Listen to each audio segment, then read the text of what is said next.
미국인 31세 남성 데이비드 브라운 씨는 K-팝 데몬 헌터스를 보고 한국의 전통 갓에 완전히 매료되어 미국에서 갓을 구입하려고 시도했지만 품절 사태로 인해 결국 한국에 직접 관광을 오게 되었습니다. 로스앤젤레스에서 그래픽 디자이너로 일하고 있는 그는 평소 아시아 문화에 대해서는 거의 관심이 없었지만 친구의 추천으로 우연히 시청한 K-팝 데몬 헌터스에서 주인공이 착용한 갓의 우아하고 품격 있는 모습에 깊은 인상을 받았다고 합니다. 특히 작품 속에서 갓을 쓴 캐릭터가 보여주는 위험 있고 고귀한 자태가 서양의 모자와는 완전히 다른 독특한 매력을 발산하는 것을 보고 자신도 꼭 갓을 소유하고 싶다는 강한 욕구를 느꼈다고 합니다. 브라운 씨는 처음에는 온라인을 통해 한국의 갓을 구매하려고 시도했지만 K-팝 데몬 헌터스의 인기로 인해 미국 내에서 갓에 대한 수요가 폭발적으로 증가하면서 어디서도 구할 수 없는 상황이 되었습니다.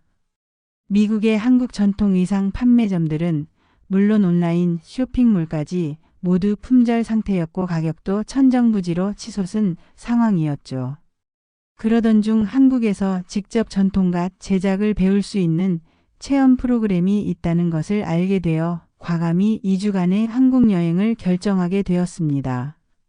브라운 씨는 한국 관광을 마치고 돌아간 후 자신의 개인 블로그에 한국에서의 경험을 담은 상세한 여행기를 올렸는데 이 글이 소셜미디어를 통해 빠르게 퍼지면서 미국 현지에서 큰 화제를 모으고 있습니다.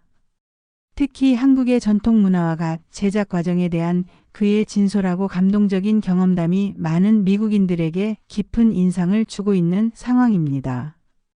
안녕하세요. 저는 미국 로스앤젤레스에 거주하는 31살 데이비드 브라운입니다. 저는 그래픽 디자이너로 일하고 있으며 평소에는 아시아 문화에 대해 큰 관심이 없었던 평범한 미국인이었습니다. 하지만 친구의 강력한 추천으로 K-팝 데몬 헌터스를 시청하게 되면서 제 인생이 완전히 바뀌게 되었어요. 특히 작품 속에서 주인공이 착용한 갓이라는 한국 전통 모자의 모습에 완전히 매료되어 버렸습니다. 그 우아하고 품격 있는 형태와 착용했을 때 보여주는 위험 있는 자태가 제가 지금까지 본 어떤 서양의 모자와도 완전히 다른 독특한 아름다움을 가지고 있었거든요. 작품을 본 후 저는 갓에 대해 더 자세히 알아보기 시작했습니다. 인터넷을 통해 검색해보니 갓은 단순한 모자가 아니라 한국의 선비 문화를 상징하는 매우 의미 깊은 전통 의상이라는 것을 알게 되었어요. 말총으로 정교하게 만들어지는 제작 과정과 그 속에 담긴 철학적 의미들을 알면 알수록 더욱 깊이 빠져들게 되었습니다. 특히 갓을 쓴 선비의 모습이 보여주는 지적이고 품격 있는 이미지가 제가 추구하는 이상적인 남성상과 정확히 일치한다는 느낌을 받았어요. 그래서 저는 미국에서 갓을 구입하려고 시도해봤습니다. 하지만 K-팝 데몬 헌터스의 인기로 인해 미국 내에서도 갓에 대한 관심이 폭발적으로 증가하면서 어디서도 구할 수 없는 상황이 되어 있었어요. 로스앤젤레스의 코리아타운에 있는 한국 전통 의상 가게들을 모두 돌아다녀봤지만 갓은 이미 몇 달 전부터 품절 상태였고 주문을 받아도 언제 들어올지 모른다는 답변만 들을 수 있었습니다. 온라인 쇼핑몰들도 마찬가지였어요. 아마존이나 이베이에서 검색해봐도 진짜 전통 갓은 찾을 수 없었고 중국에서 만든 모조품들만 몇 개 있을 뿐이었습니다. 그나마도 가격이 원래보다 몇 배나 비싸게 책정되어 있었어요. 한국에서 직접 수입하는 온라인 업체들에도 문의해봤지만 주문량이 너무 많아서 최소 6개월은 기다려야 한다는 답변을 받았습니다. 이런 상황이 계속되면서 저는 점점 더 갓에 대한 갈망이 커져갔어요. 그러던 중 우연히 한국관광공사의 웹사이트에서 한국 전통문화 체험 프로그램을 발견하게 되었습니다. 그 중에서도 전통갓 제작 체험이라는 프로그램이 제 눈에 띄었어요. 한국의 전통 장인으로부터 직접 갓을 만드는 방법을 배우고 자신만의 갓을 직접 제작할 수 있다는 내용이었습니다. 저는 망설임 없이 바로 그 프로그램에 참가 신청을 했고 2주간의 한국 여행을 계획하게 되었어요. 한국으로 떠나기 전 저는 한국의 전통 문화와 갓에 대해 더 자세히 공부했습니다. 갓의 역사와 의미, 제작 과정, 그리고 한국의 선비 문화에 대해서도 많은 자료를 찾아보았어요. 갓이 단순한 패션 아이템이 아니라 조선시대 선비들의 정신세계를 반영하는 깊은 의미를 가진 문화유산이라는 것을 알게 되면서 더욱 경외감을 느끼게 되었습니다. 한국에 도착한 첫날부터 저는 완전히 다른 세계에 온 것 같은 느낌을 받았습니다. 인천공항에서부터 느껴지는 질서정연하고 깨끗한 분위기가 인상적이었고 공항 직원들의 친절한 서비스도 좋았어요.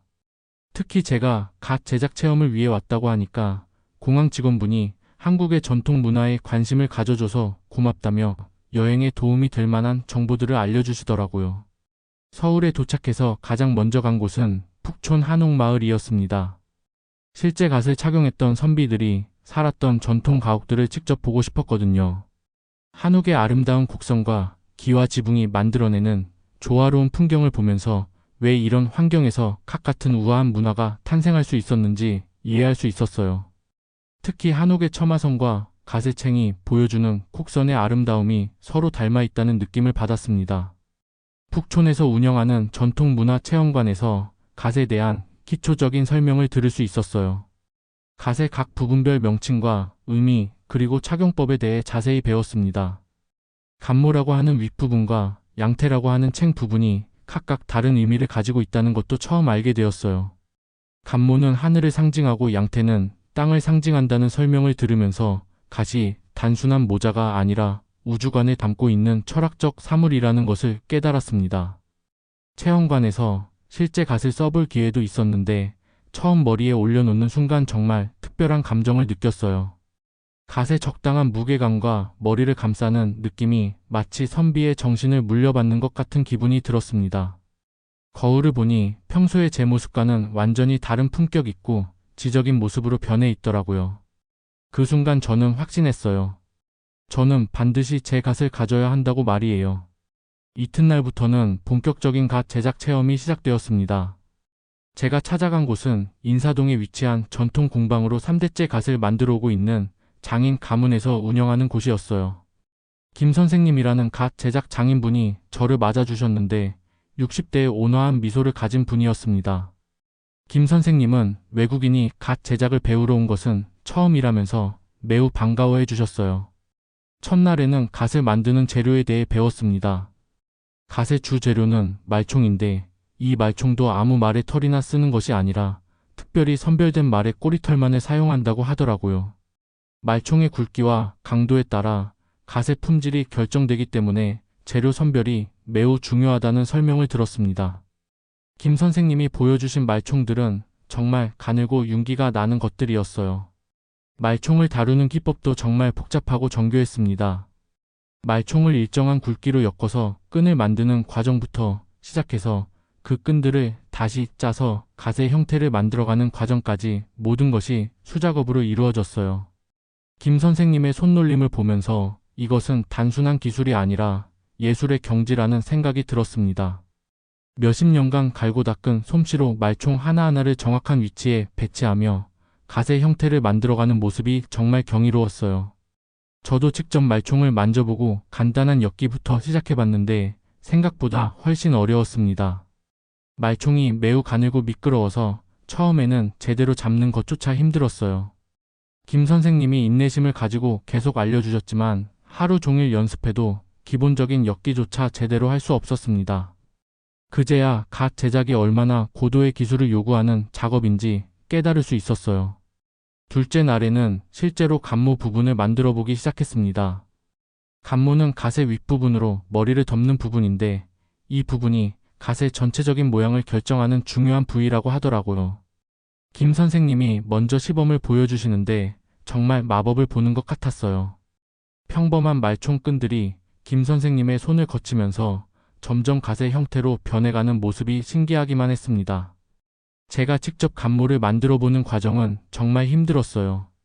말총의 장력을 일정하게 유지하면서 둥근 형태를 만들어 가야 하는데 조금만 힘 조절을 잘못해도 전체 모양이 비틀어져 버렸습니다. 몇 번이나 처음부터 다시 시작해야 했죠.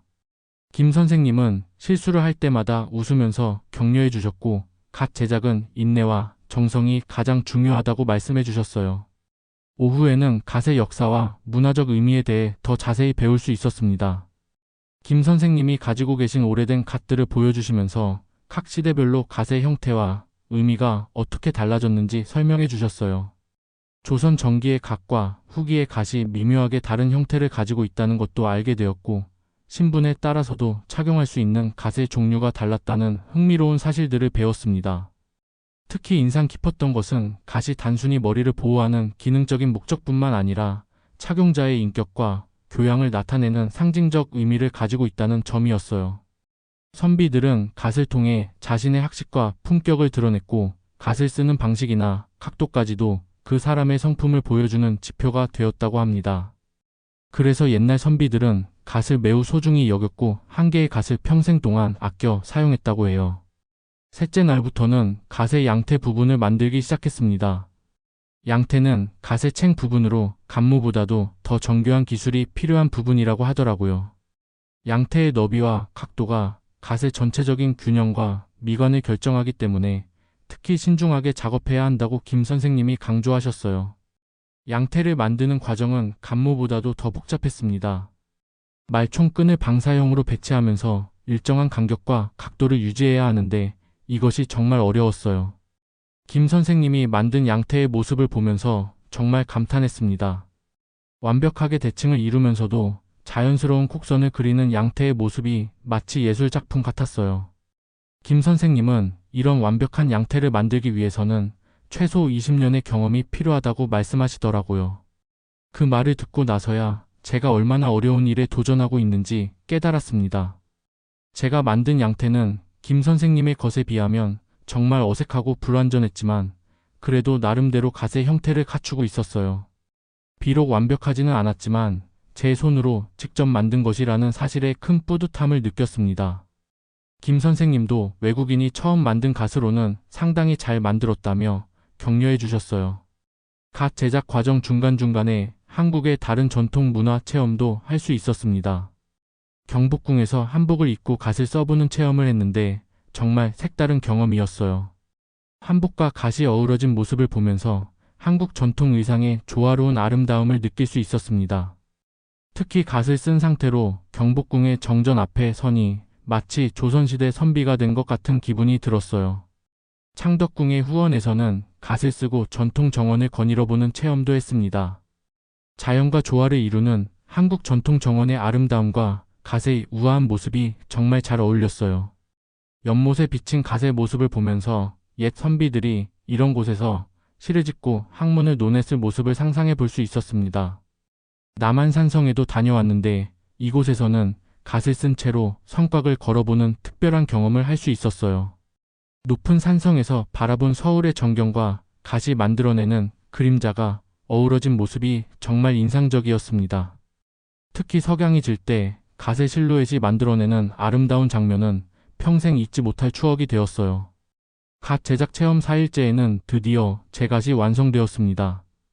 비록 전문 장인이 만든 것만큼 완벽하지는 않았지만 제 손으로 직접 만든 갓을 보는 순간 정말 감동적이었어요. 김 선생님도 외국인이 만든 첫 갓치고는 정말 잘 만들어졌다며 칭찬해 주셨습니다. 갓을 완성한 후 처음으로 써보는 순간의 감동은 말로 표현할 수 없을 정도였어요. 김 선생님은 제가 만든 갓에 특별한 의미를 부여해 주셨습니다. 이 갓은 한국과 미국을 잇는 문화의 다리 역할을 할 것이라면서 저에게 한국의 선비 정신을 잘 전해달라고 당부하셨어요. 그 말씀을 듣고 정말 큰 책임감을 느꼈습니다. 단순히 갓을 소유하는 것이 아니라 그 속에 담긴 문화와 정신까지 이해하고 전달해야 한다는 생각이 들었어요. 갓 제작 체험을 마친 후에는 한국의 다른 전통 문화들도 더 깊이 체험해보고 싶어졌습니다. 전통 서예를 배워보고 싶어서 인사동의 서예 학원을 찾아갔는데 선생님이 갓을 쓴 외국인을 보고 정말 놀라워하시더라고요. 갓을 쓴 채로 붓을 들고 한자를 써보는 경험은 정말 특별했어요. 비록 서툴렀지만 갓을 쓰고 있으니 더욱 집중이 잘 되는 것 같았습니다. 전통 다도 체험도 해봤는데 갓을 쓴 상태로 차를 마시는 것이 정말 운치가 있었어요. 차 선생님이 갓을 쓰고 차를 마시는 것은 조선시대 선비들의 전형적인 모습이라면서 제가 정말 선비다운 모습을 하고 있다고 칭찬해 주셨습니다. 그때 정말 자부심을 느꼈어요. 한국 전통 음악 공연도 관람했는데 갓을 쓰고 국악을 감상하니 음악이 더욱 깊이 있게 들렸어요. 가야금과 검은고의 선율이 갓의 우아한 모습과 잘 어울렸고 전통춤 공연에서 무용수들이 갓을 쓰고 추는 모습을 보면서 갓이 얼마나 한국 문화 전반에 깊이 스며들어 있는지 알 수 있었습니다. 갓을 쓰고 서울 시내를 돌아다니면서 사람들의 반응도 재미있었어요. 대부분의 한국 사람들이 외국인이 갓을 쓰고 다니는 모습을 보고 신기해했고 많은 분들이 사진을 찍어달라고 요청하시더라고요. 특히 나이 드신 분들은 요즘 젊은 한국 사람들도 갓을 잘 쓰지 않는데 외국인이 갓을 쓰고 다니는 것을 보니 반갑고 고맙다고 말씀해 주셨어요. 한 할아버지는 저에게 다가와서 갓을 정말 잘 어울리게 쓰고 있다면서 갓 쓰는 법을 더 자세히 알려주셨어요. 갓의 각도와 위치에 따라서도 다른 인상을 줄 수 있다는 것을 배웠고 상황에 따른 갓 착용법도 알 수 있었습니다. 그 할아버지는 젊었을 때 갓을 써본 경험이 있다면서 갓을 쓴 선비의 품격에 대해 많은 이야기를 들려주셨어요. 지하철에서도 많은 사람들이 제 갓을 신기하게 쳐다봤지만 무례하게 쳐다보는 사람은 없었어요. 오히려 대부분 호기심 어린 시선으로 바라봤고 몇몇 분들은 갓에 대해 질문을 하기도 했습니다. 한 대학생은 K-팝 대문 헌터스를 보고 갓에 관심을 갖게 되었냐고 물어보더라고요. 그래서 저도 그렇다고 대답하니 자신도 그 작품을 보고 한국 전통 문화에 대해 새롭게 알게 되었다고 말했어요. 명동에서 갓을 쓰고 쇼핑을 하는데 외국인 관광객들의 반응이 더욱 재미있었어요. 특히 서양인 관광객들은 제가 갓을 쓰고 있는 모습을 보고 정말 신기해하면서 사진을 찍어달라고 하는 분들이 많았습니다. 한 독일인 관광객은 갓이 정말 멋지다면서 자신도 어디서 살 수 있는지 물어보더라고요. 저는 인사동의 전통 공방을 추천해드렸어요. 갓을 쓰고 한국 전통 음식점에서 식사를 하는 것도 특별한 경험이었습니다. 전통 한정식집에서 갓을 쓰고 식사를 하니 마치 조선시대로 시간여행을 한 것 같은 기분이 들었어요. 식당 사장님도 갓을 쓴 외국인을 보고 반가워하시면서 서비스로 전통차까지 내어주셨습니다. 갓을 쓰고 젓가락으로 음식을 먹는 것이 처음에는 조금 어색했지만 점점 익숙해졌어요. 북촌 한옥마을에서 갓을 쓰고 사진을 찍는 것은 정말 그림 같았어요. 전통 한옥을 배경으로 갓을 쓴 모습의 사진들은 마치 역사 드라마의 한 장면 같았습니다. 많은 관광객들이 제 사진을 찍어달라고 요청했고 저도 기꺼이 응해드렸어요. 특히 한복을 입은 한국 여성분들과 함께 찍은 사진들은 정말 멋진 작품이 되었습니다. 창덕궁에서는 갓을 쓰고 창덕궁을 돌아보며 조선시대의 정취에 더욱 깊게 몰입할 수 있었습니다. 특히 창덕궁 후원에서 정자에 앉아 조용히 풍경을 감상하는 시간은 제게 정말 뜻깊은 순간이었어요. 갓을 쓰고 앉아 있으니 주변 관광객들이 마치 제가 공연을 하는 사람인 줄 알고 사진을 찍고 감탄해 하더라고요. 하지만 제겐 단순한 분장이 아닌 갓이라는 존재와 그 의미에 스스로 동화되어가는 과정이었습니다. 여행 막바지에는 전통시장인 광장시장과 통인시장도 찾아갔습니다. 현대와 전통이 혼합된 공간 속에서도 갓을 쓰고 다니는 제 모습은 많은 사람들의 시선을 끌었죠. 어떤 상인은 제게 갓을 정말 잘 어울리게 썼다며 우리 문화에 이렇게 진심인 외국인은 처음 본다고 말해주셨습니다. 그 말이 아직도 마음 깊이 남아 있습니다. 제가 만든 갓은 지금 미국 제 작업실 한쪽에 전시되어 있습니다. 단지 장식용이 아니라 때때로 제가 디자인 작업에 몰두할 때 갓을 다시 써보며 선비의 정신, 집중력, 절제된 아름다움을 떠올리려 합니다. 저에게 있어 갓은 이제 단순한 물건이 아닌 창의력과 정신의 중심이 되어준 특별한 존재가 되었습니다. 이 모든 경험을 저는 블로그에 글로 정리해 올렸습니다. 처음에는 단지 친구들에게 공유하고 싶어서 썼던 글이었는데 뜻밖에도 수많은 미국 독자들의 반응을 이끌어냈습니다. 갓이 뭐길래 이렇게 감동을 받았느냐, 나도 한국에 가서 체험해보고 싶다. 이 글을 읽고 처음으로 한국 문화에 흥미가 생겼다는 댓글이 달리기 시작했어요. 몇몇 독자들은 저에게 개인적으로 연락을 해와 갓 제작에 대해 더 알고 싶다며 도움을 요청하기도 했고 어떤 사람은 저처럼 2주간 한국 여행을 계획하고 있다며 조언을 부탁해 오기도 했습니다. 제가 쓴 글이 미국의 한 아시아 문화 전문 웹진에도 실렸고 LA 지역 한 라디오 방송에서도 제 이야기를 소개해 주셨습니다. 한국 문화에 대한 단순한 흥미를 넘어서 진정으로 그 정신을 이해하고자 했던 제 태도가 많은 사람들에게 깊은 인상을 남긴 것 같았습니다. 지금 저는 미국에서 가든 크래프트겟 앤드 크래프트라는 이름으로 작은 워크숍을 열 준비를 하고 있습니다. 제가 직접 갓 제작의 과정에서 느꼈던 감동을 더 많은 사람들과 나누고 싶기 때문입니다. 물론 말총을 다루는 전통 방식 그대로 갓을 제작하는 일은 전문가가 아닌 이상 어렵지만 종이 갓이나 모형 갓을 만들어 보며 한국 전통 공예의 미학을 체험할 수 있는 수업을 기획하고 있습니다. 한국에 다녀온 후 저처럼 갓에 빠진 친구 몇 명이 함께하고 있어 곧 시범 워크숍을 열 수 있을 것 같아요. 저는 이번 한국 여행을 통해 단지 한 나라를 관광한 것이 아니라 제 인생의 새로운 전환점을 맞이했습니다. 갓이라는 한 전통 모자를 통해 한국의 미학, 철학, 정신을 체험하게 되었고 그것이 제 사고방식과 삶의 태도에까지 영향을 주었습니다. 저는 이제 단지 미국인 그래픽 디자이너 데이비드 브라운이 아니라 갓의 정신을 전하는 사람이라는 새로운 정체성을 갖게 되었어요. 앞으로도 저는 갓을 통해 한국 문화를 더 많은 사람들과 나누고 전통이 주는 깊이와 아름다움을 널리 알리고 싶습니다. 언젠가 다시 한국을 방문해 김 선생님께 더 많은 것을 배우고 갓뿐만 아니라 한복, 서예, 다도 등 한국의 다른 전통 예술에도 더 깊이 다가가고 싶습니다. 감사합니다, 한국. 감사합니다, K-팝 데몬 헌터스. 그리고 무엇보다 감사합니다, 갓. 당신은 제 인생을 바꾸었습니다.